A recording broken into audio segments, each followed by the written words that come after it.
Professor Emily Grant hopped onto the platform behind the lecture stand, wings folding neatly behind her. She stretched both arms, then delicately detached them from her wings and leaned forward with a greeting gesture and a melodic whistle. The crowd responded in kind, acknowledging the welcoming signal.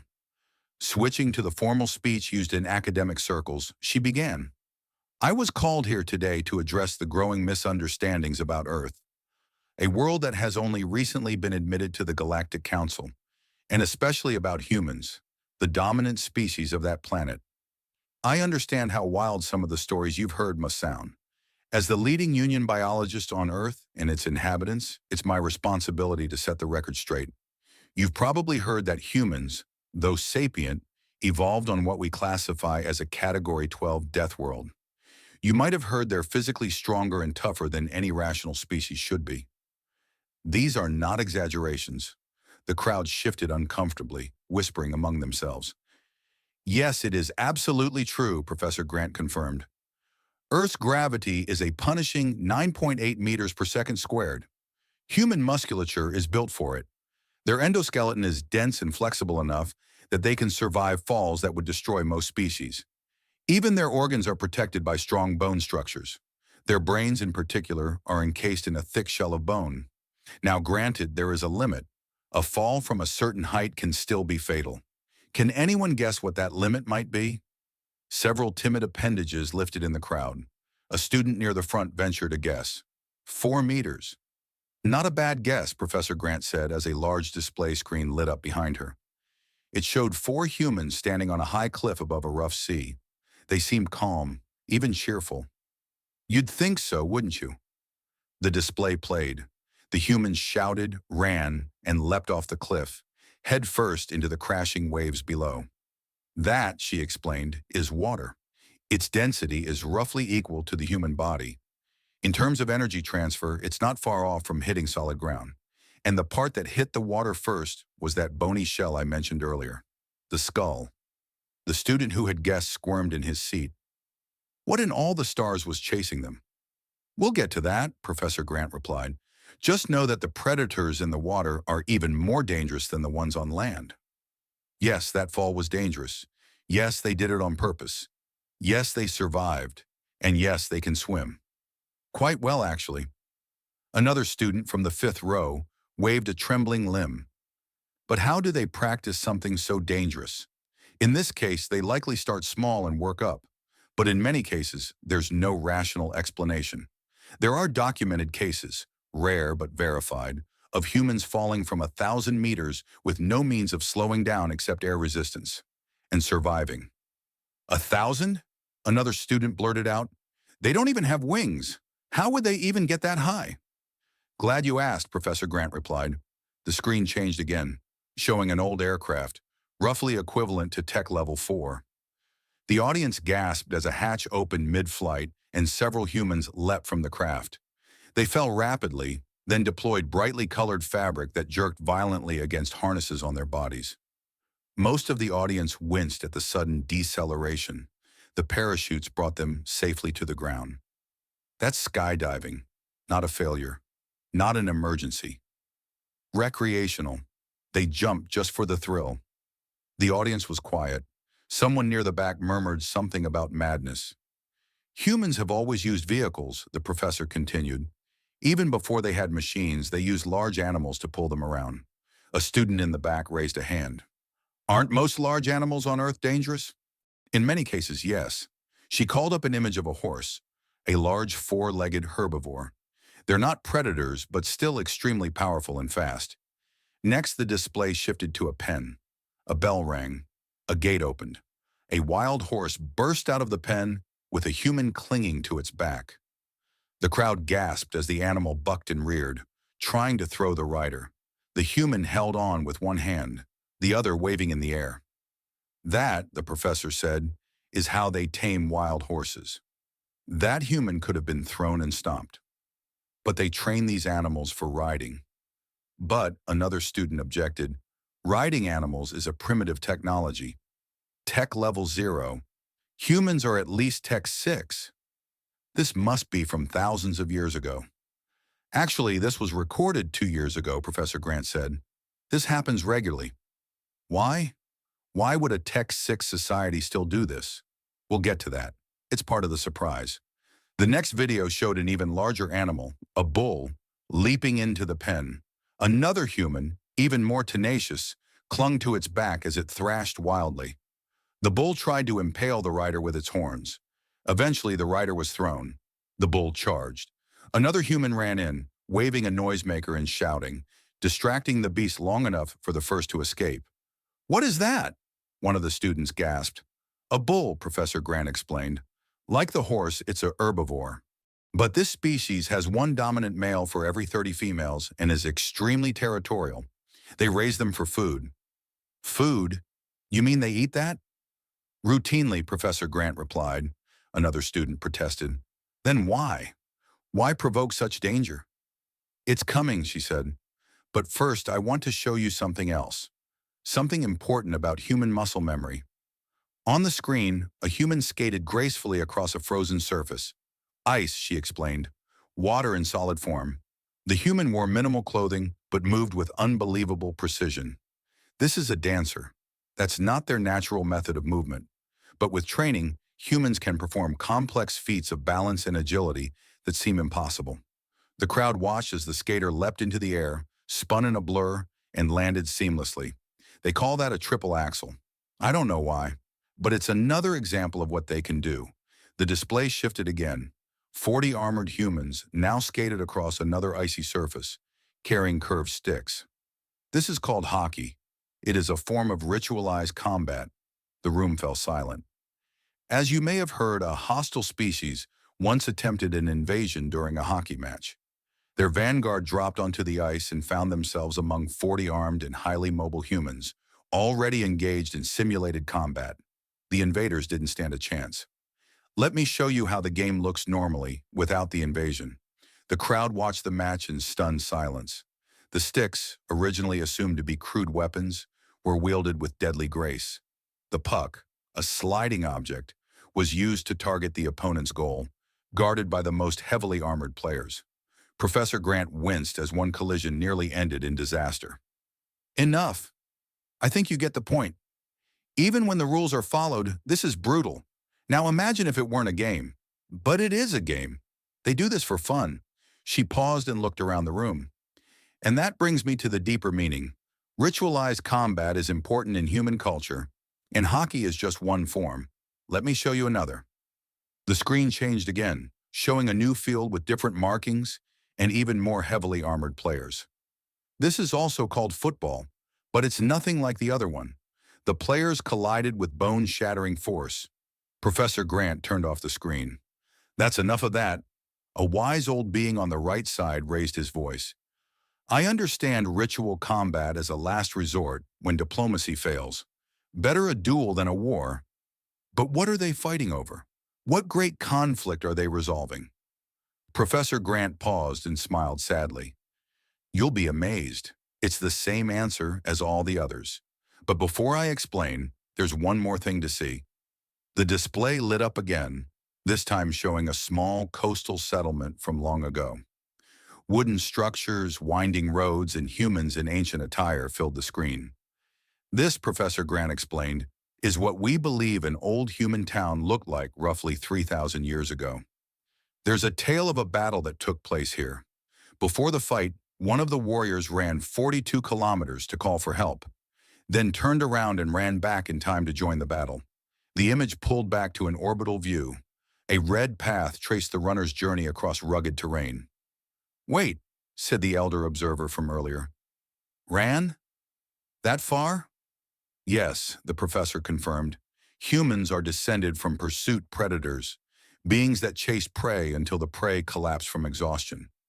Though civilization has changed them, this physical legacy remains. With only a few months of training, a human can still unlock this ancient capability. Once a year, most cities on Earth host a race of exactly this length. It's called a marathon. The globe spun rapidly, seasons changing, cities rising. The professor froze the view on a sprawling modern metropolis. Here is one such event. Note the crowd. The screen filled with tens of thousands of humans, all running, all at once. This is the annual race held in a city now unidentifiable by Earth's former political boundaries. But the spectacle is what matters. The quadruped scholar slumped in horror. There are so many, he murmured. Yes, and they're all running. These are not criminals or soldiers. These are volunteers, ordinary people. Some do it for competition, others for the experience. They prepare for months, some for years. More runners poured into the street from every direction. The camera panned to reveal thousands more beyond the field of view. To give you a real sense of the scale, Professor Grant added, we'd need feeds from dozens of angles. The elder quadruped lowered himself to the floor, whispering unintelligibly. His species had once been hunted by similar pursuit predators. The sheer number of humans jogging in unison stirred instinctual fear. But here's the truly astounding part, said the professor. This tradition is based on a distorted version of the original story. That ancient soldier? He didn't run 42 kilometers. He ran 240, each way. The crowd gasped. The map shifted to reflect the true distance. It was an unimaginable feat of endurance. And that wasn't an isolated myth. The species has a deep relationship with long-distance movement. When pushed, they keep going. It's written into their biology. When they say they're going to push themselves, they mean it literally. Now, before we wrap up, let's look at one last claim you've probably heard, that humans breathe fire. A few in the audience gave uncertain laughs. But after what they'd seen, no one was entirely sure it was a joke. The display played again. A human performer spun and danced on a stage, juggling two torches. Occasionally, the performer lifted one torch toward their mouth and unleashed a massive burst of flame. As you can see, this is a performance, said Professor Grant, but it's based on a dangerous illusion. Humans do not produce combustible gases or liquids naturally. They keep a flammable liquid in a container. See it there, off to the side? From time to time, the performer takes a sip and sprays it through the torch's flame to create fire. And what is that liquid? Asked a small voice from the back. Gasoline, the professor answered. The crowd froze. I must explain. Gasoline is a refined substance.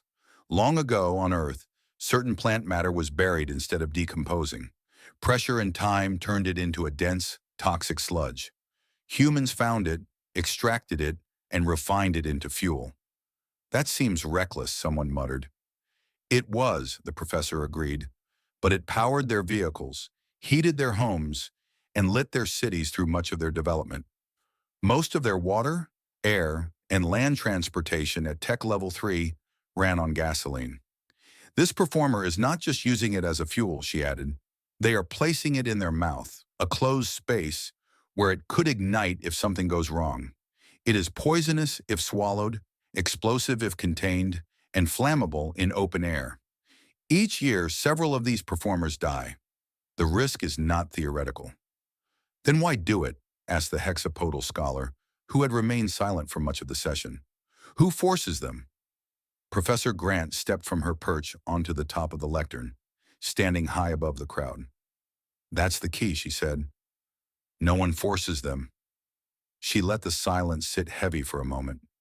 No one made those four jump off the cliff. They weren't running from anything. They just wanted to. No one forced those skydivers out of the aircraft. It was fully functional. They jumped for fun. No one demanded the ritual combat. Those battles had no stakes, no causes, no disputes. They fought because they enjoy it. No one made that fire breather drink poison. They did it to entertain others, and because it looked exciting. No government mandates the marathon. No punishment or threat hangs over the runners. They sign up. They train. They run. No policy requires wild horses to be ridden in a society where faster, safer travel methods exist. No rational planner demands it. They choose it. Even the events with the bulls. The most dangerous ones you saw? Recreational, not necessity, not war, not survival. That's the truth. All of this, every act you've seen, is part of what humans call play. This is what humans do when they are happy, relaxed, and unthreatened. This is how they unwind. This is what their joy looks like. She looked around the stunned hall, watching the expressions shift from disbelief to realization to fear. Now, do you understand why we are careful not to make them angry? Even when they like you, even when you are their friend, be cautious, because they may invite you to join them in something fun. And if they treat you the way they treat one another, you'll probably die. That's not an attack. That's not cruelty. That's not malice. That's just play. She paused, then added one final warning. If you are expected to interact with them, you must understand this essential truth for your own safety and for everyone around you. We'll continue tomorrow. My course on Earth wildlife begins this evening. Attendance is restricted in some cases. Please consult your governments. She gave a last nod and stepped down. The silence that followed was deep. No one rose. No one spoke. Eventually, students began to file out, slowly and silently. Professor Emily Grant remained perched atop the lectern for a few moments longer, scanning the faces below. The auditorium was filled with silence, not from disinterest, but from stunned realization. A species that played with danger the way others handled war? A society that pushed its own limits without needing a reason? The implications had sunk in. The quiet finally broke with a cautious voice from a far corner of the chamber. "But Professor," one of the younger scholars said slowly, "are you saying all of this behavior is simply leisure?" "Yes," Professor Grant replied, stepping down gracefully. "That is exactly what I am saying." She paused at the control panel and dimmed the main lights, allowing a soft blue glow to illuminate the final segment of her presentation. "You see, there's a pattern here, a truth that many find hard to accept. On most worlds, hardship and peril are avoided at all costs. Evolution selects for survival instincts, cautious behaviors, risk aversion. But on Earth, things developed differently." Behind her, the screen displayed a montage. Climbers scaling icy cliffs with no ropes, deep-sea divers descending into crushing depths, stunt performers crashing vehicles for sport. Intercut were images of smiling faces, cheering crowds, and celebratory dances. "The truth is this," she said, turning to face them fully. "These people seek challenge. They crave it. Comfort does not satisfy them. Ease bores them. What drives many species to retreat drives humans to explore. It is no exaggeration to say that they conquered their own world, not by hiding from danger, but by running directly into it."